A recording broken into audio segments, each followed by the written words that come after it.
గారు కూడా మొన్న వచ్చినప్పుడు మీ వెంట వచ్చిన వాళ్ళు కార్యకర్తలు కాదు, అంతా కూడా రౌడీ షీటర్లు అనే వ్యాఖ్య చేయడం జరిగింది. ఇప్పుడు రోజా గారు కూడా మాట్లాడారు, గోండాలను తీసుకొని వచ్చారు ఎమ్మెల్యే గారు.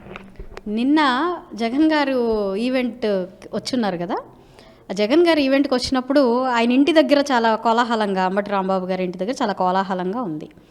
అందులో ఒక ఇద్దరు ముగ్గురిని నేను పిల్లలు వాటి మీద ఎక్కడము, లేదంటే కార్ల మీద ఎక్కడము ఉన్న ఆ పిల్లలు ఎవరైతే ఉన్నారో వాళ్ళని చూడడం జరిగింది. అంటే మీడియాలో మనకి ఫోటోలు కావచ్చు, వీడియోలో కావచ్చు, వాళ్ళు బాగా మనకి ఐడెంటిఫై అవుతున్నారు.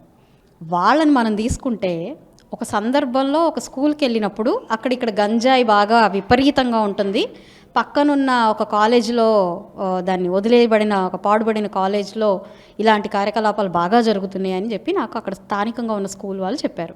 అప్పుడు నేను వెంటనే, అది ప్లాన్డ్ కూడా కాదు, అప్పటికప్పుడు వెళ్ళినప్పుడు నిజంగానే ఒక 10 మంది కుర్రాళ్ళు అక్కడ ఈ గంజాయి తీసుకోవడం కానివ్వండి, లేదంటే మమ్మల్ని చూసి పరిగెత్తే వాళ్ళు కానివ్వండి ఉన్నారు. ఆ పరిగెత్తే పిల్లల్లో అక్కడ గంజాయి కొట్టే ఒక 3, 5, 4 ఉన్న వాళ్ళల్లో ఇప్పుడు నాకు ఈ వీడియోలో చూస్తున్నప్పుడు వాళ్ళల్లో వీళ్ళు ఉన్నారు.